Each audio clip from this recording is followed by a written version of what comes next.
तो यहाँ 9th maths का 7.3 की प्रश्नावली है।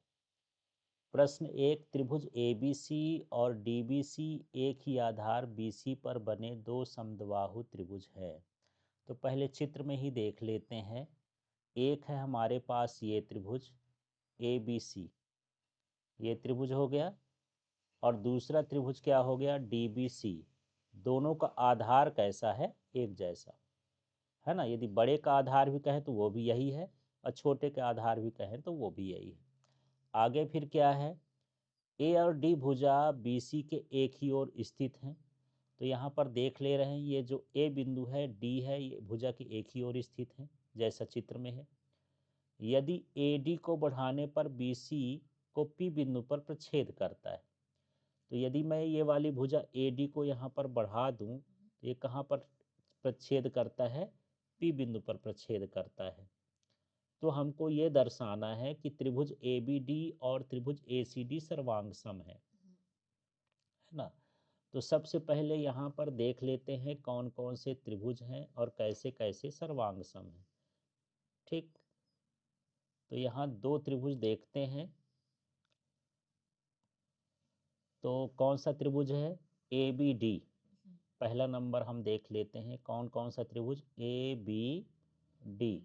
और कौन सा त्रिभुज है, त्रिभुज ACD, त्रिभुज ACD। अब इसमें हम ABD ढूंढते हैं। तो हमारे पास A, B और ये D, एक त्रिभुज ये हो गया। ठीक है, और दूसरा त्रिभुज कौन सा है, दूसरा त्रिभुज ACD है। ए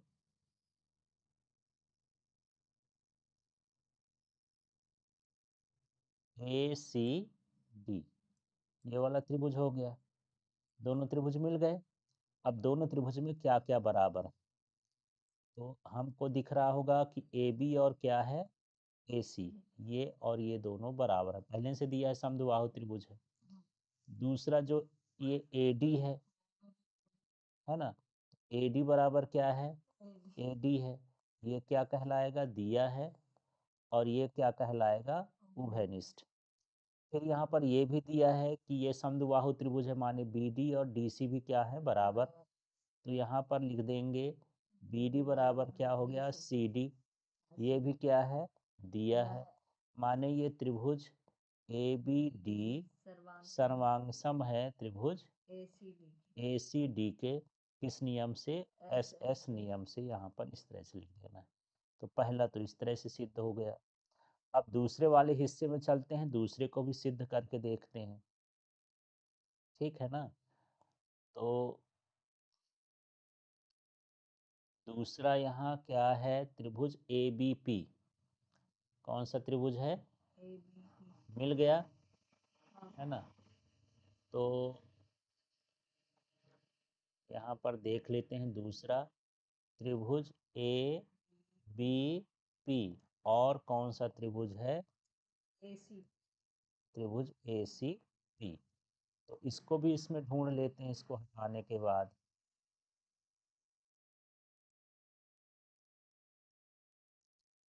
हाँ, कौन सा है, ABP। ये हुआ ABP, एक वाला ये त्रिभुज हो गया। और दूसरा जो हमारा त्रिभुज है उसको भी देख लेते हैं, एक कौन सा है, ACP। इसमें हम देखते हैं कि ये दोनों त्रिभुज कैसे समरूप हैं। एक तो ये AB बराबर क्या दिया है, AC। तो यहाँ पर त्रिभुज हो जाएगा AB बराबर क्या हो गया, AC, है ना। ये क्या हो गया, दिया है। दूसरा हमारे पास क्या हो जाएगा, AP बराबर AP, ये क्या है, उभयनिष्ठ है। अब तीसरा सोचना है कि क्या बराबर है। अब इसके पहले वाले में हम सिद्ध किए थे कि ये त्रिभुज बराबर थे ना। तो उसके हिसाब से ये कोण और ये कोण भी बराबर होंगे। कोण कौन सा है, कोण BAP। ये वाला कोण का नाम क्या हो गया, BAP। इस कोण का नाम क्या हो गया, CAP। कोण सी ए पी, कहाँ से है, सिद्ध, जो ऊपर पहले निकाले थे ना उससे ये हो गया।